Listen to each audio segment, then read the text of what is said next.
Support for your public radio station comes from our members and from United Way of Greater Rochester and the Finger Lakes, serving the community for more than 100 years. Dedicated to creating a future where everyone's basic needs are met so all can thrive. More at unitedwayrocflx.org.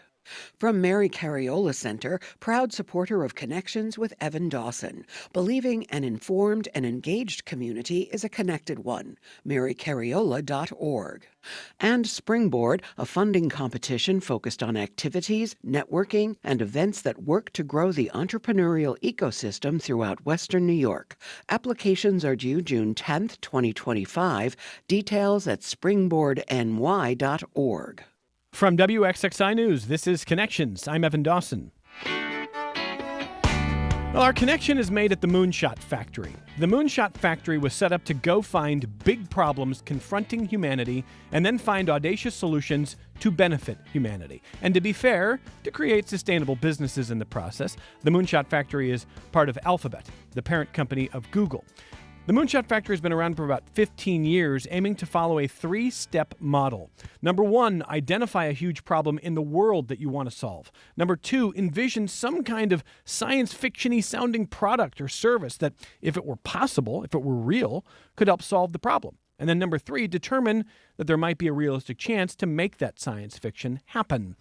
Some things that have come out of the Moonshot Factory that you might already know about. Google Brain, for example, Wing, the drone for package delivery. They're working on a moonshot for the energy grid. And now in cities like San Francisco, Waymo can show up with a driverless car and give you a ride.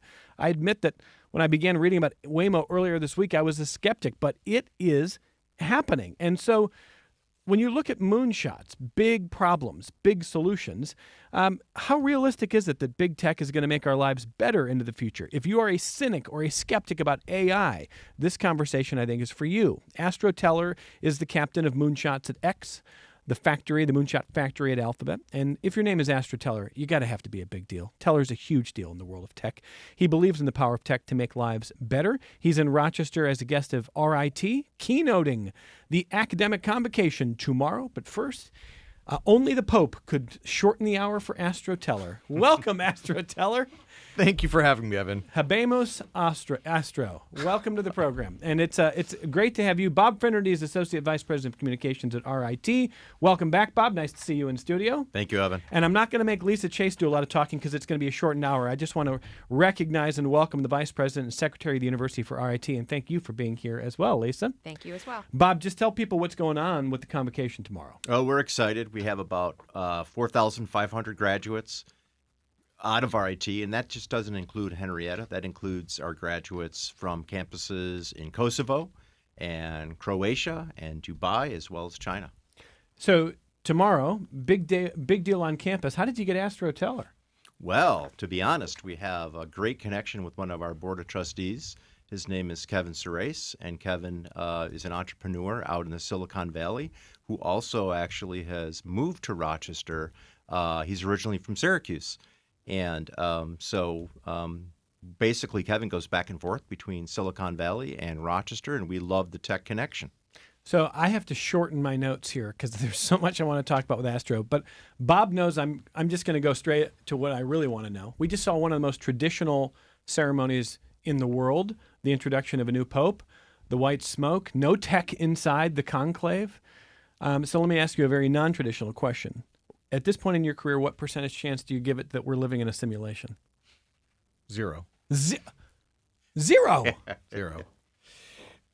And can I say, I would argue that white smoke is a technology on two fronts. First of all, fire might be one of the first 2 or 3 technologies that humanity sort of got its arms around. And choosing to communicate with the color of smoke is absolutely a technology. So interesting that you would use that as an example when those are actually 2 human technologies. No chance we're living in a simulation. None. No. Not even 1%. No. Why do you feel that way?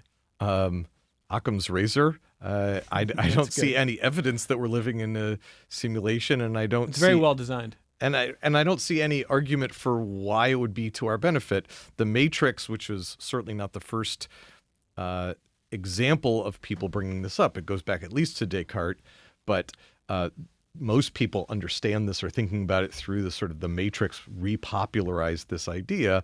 That's just silly. Humans are not very good batteries. There's no obvious reason that we or anyone else would benefit from us being in a simulation that's ever been presented to me. So Occam's razor says we're not living in a simulation. Okay, I think I'm going to get on board with that idea. Now, as the captain of Moonshots at X, you guys are trying to solve big problems. In a moment, I want to ask you about the energy grid. That's a big one. But in general, when people are getting to know your work, I mean, did I describe it pretty well? You're trying to solve big problems in audacious ways? That's right. Your 3-step, like, huge problem with the world, science fiction sounding product or service, breakthrough technology. Once you have something that has those 3 elements, it is a moonshot story hypothesis at X. And then high five. Great for you if you work at X. Now, you're probably wrong, because anything that sounds as unlikely as we need in order to even consider doing it means it has a, at best, 1 in 10, probably more like a 1 in 100 chance of being right. So I need you now to practice intellectual honesty if you're working at X. How fast, how efficiently can you verify that you're wrong, that this is not a once-in-a-generation opportunity for humanity, so we can throw it away and get on to the next one? That's the sort of basic muscle at X. By the way, you keep saying X, and listeners may be thinking of Elon Musk's X. Do you want to clarify? Sure. I mean, we started our history 15 years ago as Google X, and we're known that way until Alphabet came into being. But since we were never really a part of Google, we were always sort of functionally a little sister to Google, and that became official once Alphabet was created, the holding company that Google is the main but not only part of. Now, what was Google X, now X, is a little sister to Google inside that holding company. We are the Moonshot Factory. So we've been X for a very long time. So when I think about your model, the framework, driverless cars, listeners might think, well, what problem does that solve? The problem, I think, is human beings are terrible drivers. Amen. And a lot of people die needlessly because we are distracted, or we are drinking, or we are tired. But I also will tell you, Astra, that 10 years ago, we did a program looking 25 years in the future, 2040. And driverless cars were a big part of the conversation then. And then we've seen other iterations in other companies, and they haven't gone very well. So I wasn't up to speed until the last week when Bob's sending me these notes. I'm like, Waymo, is that like a thing? So then I'm reading, and I want to read a little bit of a review of Waymo, if you don't mind. This comes from Drew McGarry. Listeners might know him, former Deadspin columnist. Now he's writing in San Francisco. And he took a Waymo ride last year, which is, there's not even a driver in there. There's not like a backup driver in the car. The car picks him up, takes him where he needs to go. No one in the front seat. No one in the front seat. And he writes the following, quote, "We've had to spend the past 2 decades listening to the people in charge of technology spew bullcrap. They all make grandiose promises about their products, not because they actually want to change the world, but they want to boost their company's speculative values. Elon Musk became the richest man on earth this way, and I would trust Ghislaine Maxwell to babysit my kids before I believed a single word coming out of that guy's mouth. This is an industry built on overpromising the future and then undelivering," end quote. And then he takes the ride. And here's what he concludes, quote, "I liked Waymo so much better than Uber or Lyft that I would never use those 2 apps again if I could only use Waymo. All of my friends and colleagues who have used Waymo feel similarly," end quote. And he admits he couldn't believe how good it was.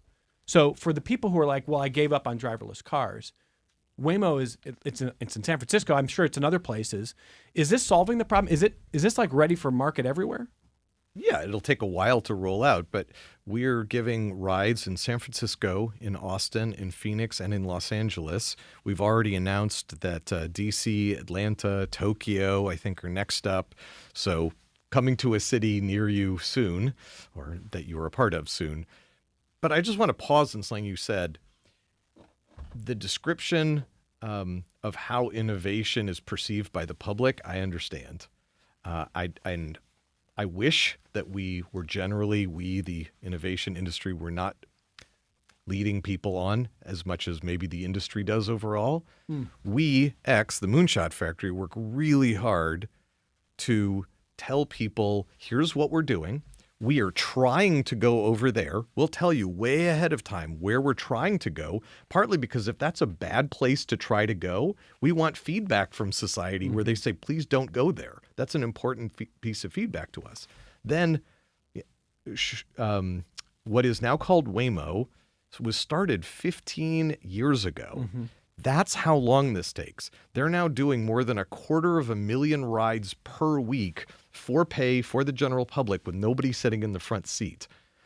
But that took 15 years to get there. That's what innovation actually is. It is the hard work of figuring out all the details and making it sort of safe and credible. And the hype cycles in between are sadly a part of the process, but I wish that the innovation industry more generally could do a better job of communicating, as I'm doing right now.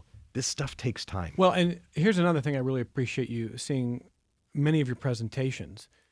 You talk often about why what you are trying to do will probably fail, and that's not a bad thing. That information matters, but that's the opposite of overpromising the public when you get started with something. Thank you. So, I mean that in two senses. First, when we start things, as I was just practicing with you a few minutes ago, we are clear that maybe 1% of the things in the very early days go on to be nearly as successful as Waymo.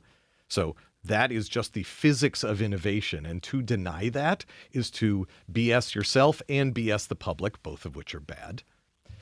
Then it's also the case within a moonshot that there is so much to be learned, and you have to have audacity and humility in equal amounts. If you don't have a lot of audacity, you won't go try something that really might make the world radically better. But then you'll sort of smoke too much of your own product if you don't have equal amounts of humility. You need to go into it really curious. Am I doing this right? Is this actually helping humanity in the ways that we thought? So Waymo in the early days thought it was making a self-driving car until we got Googlers, people who worked at Google but not at X, into these cars, using them for their commute. And we said, please, we've got cameras in the cars. You have to swear to us you will keep your hands right by the steering wheel while you're commuting to and from work, because that's, we want to be really safe. And they said, oh yeah, give me a car, I promise. They were in the back seat, they were sleeping, they were, eating, putting on makeup. We had to stop that experiment early, and we could have said we have failed entirely, but what we did say instead was, oh, we aren't making a self-driving car that is human as backup to the system. We're transforming mobility. Our job is to take people from point A to point B, and the human is a passenger. So we used this failure, this learning moment, to transform Waymo rather than to stop the project. And because our hour is shortened, and I just wanted to go over so many different things you're working on, and I won't have time, let me just direct listeners' attention to the energy grid. I've heard you talk a little bit about this. Can you tell people what you've been doing with the Moonshot on scalability and the speed of the grid change? I'm happy to.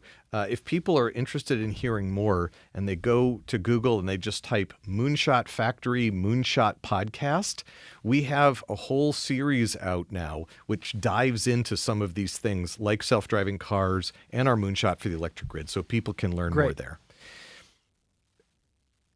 The electric grid is the world's largest, most complex, and most expensive machine.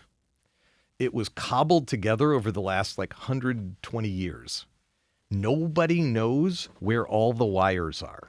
If you go to an actual grid operator, and these are smart, hardworking people, they're not dumb, but because of how it came together, they literally don't know where all the wires are, where all the transformers, they know where the transformers are, but all the inverters are.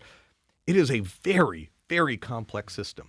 And so what our Moonshot set out to do about 6 years ago was to figure out how to take a lot of very disparate information, including what the grid operators themselves have, but also what you can get from drones, from street view cars, from satellites, every kind of information you could get, and then use induction and deduction, tools from artificial intelligence, to figure out what the system diagram of the grid is. For example, we just announced a large partnership with PJM, which is the sort of overarching grid operator kind of superstructure for the East Coast of the United States. And so we're starting to do this with them. And then once you have this circuit diagram for the grid, then you can start helping them to manage the grid as it currently is. How do you take care of it on a day-to-day basis? 2, how do you plan for the future of the grid, which is a very gnarly problem, which is a lot of why the grid is, when you hear in newspapers about it's not working, a lot of that is because planning for the future is so hard. And we're behind literally by 8 or 9 years. I can explain that if you want. And then ultimately the grid really wants to become a marketplace for electrons. But you have to have the intellectual, the digital plumbing set up first before that's possible.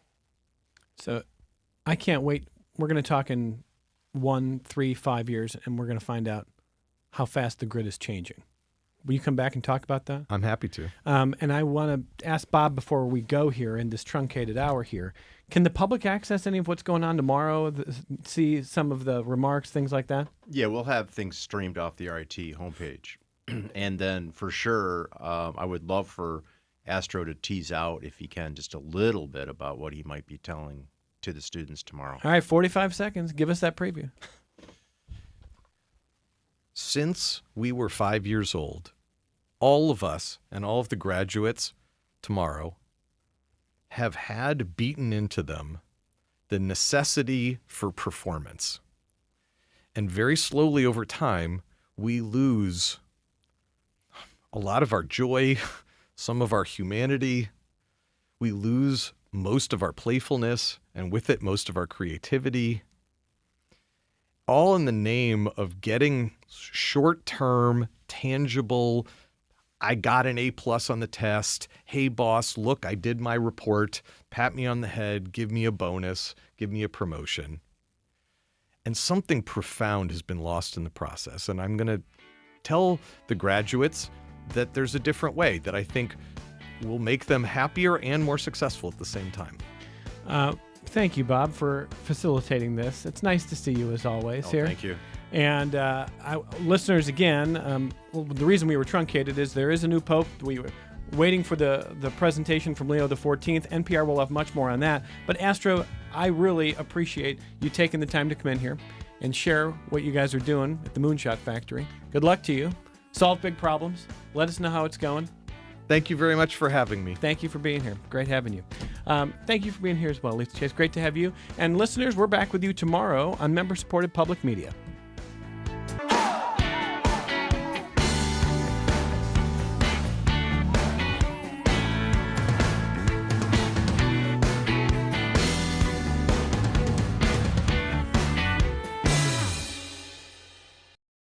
This program is a production of WXXI Public Radio.